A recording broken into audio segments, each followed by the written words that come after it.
À la une de la presse avec Hélène Frade. Bonjour Hélène. Bonjour Damien. Et à la une de cette presse, cette déclaration de Donald Trump qui assure qu'Israël accepte donc un cessez-le-feu à Gaza au moment où l'armée israélienne étend son offensive dans l'enclave palestinienne. D'après le Jerusalem Post, le patron de la Maison-Blanche souhaiterait en effet un accord de cessez-le-feu de 2 mois dès la semaine prochaine et entendrait se montrer, je cite, très ferme vis-à-vis de Benyamin Netanyahou lors de la visite à Washington prévue lundi du Premier ministre israélien. Le Jerusalem Post, vous le voyez aussi à la une, qui revient également sur ses premiers jours de plage à Tel Aviv à la faveur des beaux jours.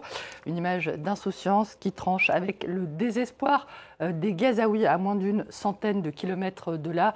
À la une ce matin d'Al-Quds Al-Arabi, le journal Pan-Arabe de Londres annonce que Trump, je cite, pousse à l'apaisement à Gaza où plus d'une centaine de personnes ont été tuées depuis le début de cette semaine par l'armée israélienne. Ouais, quel contraste avec le Jerusalem Post. Gaza, dont la population est plus que jamais confrontée à la faim, Hélène. Le Temps, le journal cite le chiffre de l'UNICEF pour le seul mois de mai. 5000 enfants entre 6 mois et 5 ans admis pour traitement pour malnutrition aiguë. Le quotidien suisse, Damien, qui publie également ce dessin de Chapat, où des soldats israéliens tirent sur des civils dans une distribution d'aide alimentaire de l'organisation très controversée, GHF. Ils nous ont attaqués avec des fourchettes, dit un soldat. Les méthodes de l'armée israélienne dont il est question ici en France, avec la mise en cause dans une plainte déposée hier à Paris par 6 organisations de défense des droits de l'homme, d'une plainte visant 2 tireurs d'élite franco-israéliens accusés, je cite, de crimes de guerre, crimes contre l'humanité et génocide, dans le cadre évidemment de leur intervention à Gaza. La France qui suffoque, toujours sous la canicule, ainsi qu'une grande partie de l'Europe. Après 48 heures de très forte chaleur, les esprits s'échauffent et la polémique grandit sur l'impréparation réelle ou supposée de l'Hexagone. 20 ans après la canicule de 2003 qui avait fait près de 15 000 morts, l'opinion estime que la France peine toujours à s'adapter et qu'AC, vous le voyez, montre Emmanuel Macron annonçant la mise en place d'une formation d'ingénieurs spécialisés dans le réchauffement climatique devant un campus fermé pour cause de canicule. Voilà donc pour cette partie sur la canicule, mais il y a un grand débat du jour. Le grand débat, c'est de savoir si la France est suffisamment climatisée ou non. D'un côté, les proclimes, dont Le Figaro, qui relève que les Français sont de plus en plus nombreux à investir dans des climatiseurs, non sans une certaine culpabilité, mais qui se demandent si cette culpabilité, je cite, est vraiment justifiée. La réponse, on l'aura compris, est un peu dans la question. Et de l'autre côté, ceux qui dénoncent une canicule poussent au crime, notamment Libération, qui voit dans l'augmentation effectivement du nombre de climatiseurs une fuite en avant collective, à cause évidemment de leur respect, de leur impact négatif sur l'environnement.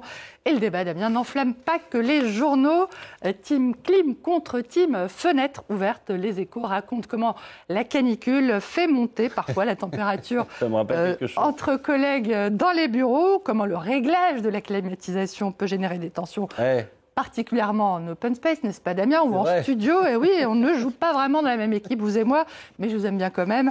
Le quotidien économique qui se garde de choisir son corps relève que chaque personne a une perception différente de la température en fonction de son sexe, de son âge, son état de santé ou encore de facteurs génétiques. Il cite d'ailleurs le chiffre de l'Institut national de recherche et de sécurité qui recommande, figurez-vous, une température idéale entre 23 et 26 degrés, idéale pour le confort thermique. Voilà, mais vous savez quoi, les hommes sont obligés de porter des vestes et des cravates et on a chaud, alors vous pouvez vous permettre d'être en chemisier.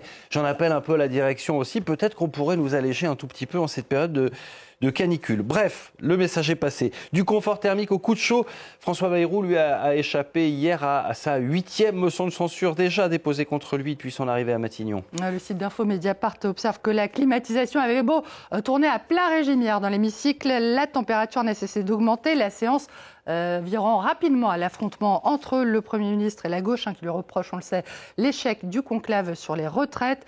François Bayrou a finalement été sauvé par l'abstention du Rassemblement national, l'extrême droite, du conclave des retraites à celui du sommet, à celui sur la Nouvelle-Calédonie, après l'échec des discussions sur l'avenir institutionnel de l'archipel autour de Manuel Valls. Le ministre des Outre-mer. C'est à Paris, autour d'Emmanuel Macron, cette fois, que reprennent les négociations sur la Nouvelle-Calédonie, dans un climat cette fois assez glacial, puisque la Croix, vous le voyez, évoque une voie étroite pour le compromis, une voie d'autant plus étroite que la voie VOIX de ce compromis, en l'occurrence Philippe Gomès, le patron de l'ID de Calédonie Ensemble, a été condamné hier à 4 ans de prison, dont 2 avec sursis et 5 ans d'inéligibilité pour détournement de fonds publics. Une condamnation, vous le voyez, à la une de la Voix du Caillou, qui parle de tâches ardues pour Emmanuel Macron. Du Caillou calcule, le problème était ardu, mais elle en est venue à bout. Ana Quero, jeune espagnole de 17 ans, est parvenue à résoudre un problème mathématique vieux de 40 ans. Oui, El País précise que la jeune fille est parvenue à réfuter la conjecture de Miyosata Takeuchi, un problème qui relève de l'analyse harmonique, c'est-à-dire, suivez-moi bien, la branche des mathématiques qui étudie la représentation des fonctions ou des signaux comme superposition d'ondes de base. Bravo à elle. Si vous êtes comme moi et que vous n'avez rien compris, que le moindre problème de mathématiques, accessoirement, voilà la conjecture de Miyosata Takeuchi. Ouais.